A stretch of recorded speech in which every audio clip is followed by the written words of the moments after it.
بسم اللہ الرحمن الرحیم. جزاک اللہ ولید فار ہیونگ می. ظاہری طور پہ میں آپ کو ایک مثال دوں کہ اسٹیمپ پیپر ہماری حکومت ایشو کرتی ہے. اسی اسٹیمپ پیپر پہ عمومی طور پہ انگریزی زبان کے اندر ہی کانٹریکٹس لکھے ہوئے ہوتے ہیں. اب ایک کرایہ داری کا کانٹریکٹ ہے اور دوسرا سیل پرچیز کا کانٹریکٹ ہے. دور سے دیکھنے میں ایگزیکیوشن کا پروسیس دونوں پارٹیز اس کو ایگزیکیوٹ کرتی ہیں، لیکن ایک میں کرایہ دار مالک مکان سے اس کی جو مکان ہے اس کو کرائے پہ لے رہا ہے، دوسرے کے اندر ایک خریدار بیچنے والے مالک مکان سے اس کی ملکیت خریدتا ہے. اب ظاہری طور پہ دیکھنے کے اندر اگر کسی سے بات کریں تو وہ کہے گا کہ دیکھنے میں تو یہی لگتا ہے کہ ایک ہی جیسے پیپر ہیں، ایک ہی جیسے طریقے سے دونوں نے سائن کیے، تو کیا اینڈ ریزلٹ سیم نہیں ہے؟ The answer is absolutely same نہیں ہے. دونوں میں ایک میں کرائے کے اوپر دیا جا رہا ہے اور دوسرے میں خرید و فروخت ہو رہی ہے. سملرلی جب ہم بینکنگ کی مثال کرتے ہیں تو بینکنگ کا بیسک کام کیا ہے یہ سمجھنا چاہیے ہمیں. میں کوشش کرتا ہوں کہ آسان لفظوں میں بیان کروں تاکہ ہمارے دیکھنے والوں کے لیے آسانی ہو اور سمجھنے میں آسانی ہو کہ بینکنگ نام کس چیز کا ہے. بینکنگ نام ہے اس چیز کا کہ جس کے اندر بینک ایک انٹرمیڈیری کا رول پلے کرتا ہے، جس کا مطلب ایک طرف وہ لوگ جن کے پاس ایکسس پیسہ ہے، لیکویڈیٹی ہے، وہ کسی بھی وجہ سے پیسہ بینک میں رکھوانا چاہتے ہیں. اس کی وجہ سیف کسٹڈی بھی ہو سکتی ہے، اس کی وجہ کیش مینجمنٹ بھی ہو سکتی ہے، اس کی وجہ انویسٹمنٹ بھی ہو سکتی ہے، بہت ساری وجوہات ہو سکتی ہیں. تو اس جگہ سے بینک پیسہ لیتا ہے. دوسری جگہ وہ لوگ جن کو پیسے کی ضرورت ہوتی ہے، کچھ کو ذاتی مقاصد کے لیے، کچھ کو کاروباری مقاصد کے لیے، اور ایون حکومتوں کو بھی مختلف کاموں میں ضرورت ہوتی ہے. اب جب یہ معاملہ ہوتا ہے تو بینک کرتا کیا ہے؟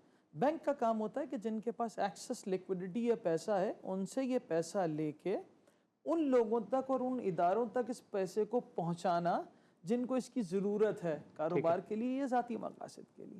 سودی بینک، جیسے کہ مفتی صاحب نے فرمایا کہ سودی بینک کا انڈرلائنگ پروڈکٹ سٹرکچر بڑا آسان سا ایک ہی ہے. وہ کیا کرتے ہیں؟ ان کی کوشش یہ ہوتی ہے کہ جو ڈپازٹر سے ڈپازٹ لیتے ہیں وہ کم سے کم ریٹ آف انٹرسٹ پہ بورو کریں، قرض پہ لیں، اور کوشش کیا ہوتی ہے آگے زیادہ سے زیادہ ریٹ آف انٹرسٹ پہ لینڈ کریں، یعنی کہ قرض پہ آگے دیں.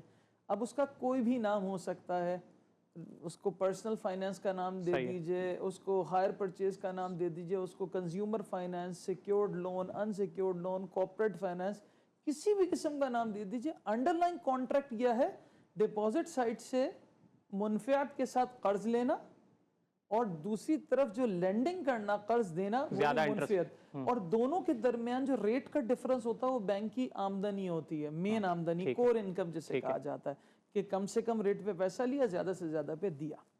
اب اس کے برخلاف اسلامک بینک یہ کام یوں نہیں کر سکتا کہ جیسے کہ مفتی صاحب نے فرمایا کہ ربا کی سب سے بڑی زیادہ استعمال ہونے والی جو قسم ہے جس کے قرآن میں کھلے الفاظ میں ممانعت آئی ہے، وہ ہے کہ قرض کے اوپر کسی بھی قسم کی منفعت، اب وہ کیش کی صورت میں ہو، کسی کائنڈ کی صورت میں ہو، یا کسی سروسز کی صورت کے اندر ہو، اگر وہ کنڈیشن کے طور پہ لی جائے قرض کے کانٹریکٹ میں تو وہ ربا ہے اور ٹوٹلی حرام ہے.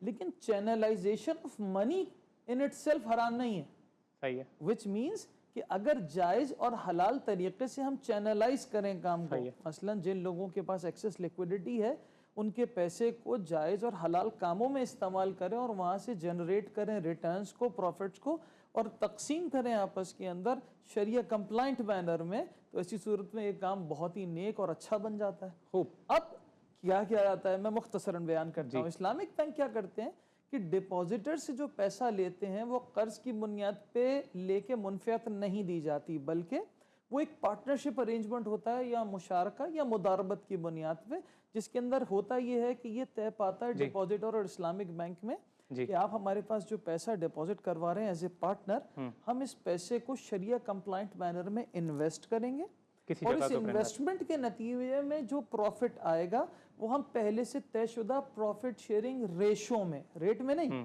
ریشو کا مطلب جو بھی فرحان صاحب اسی حوالے سے میرے کچھ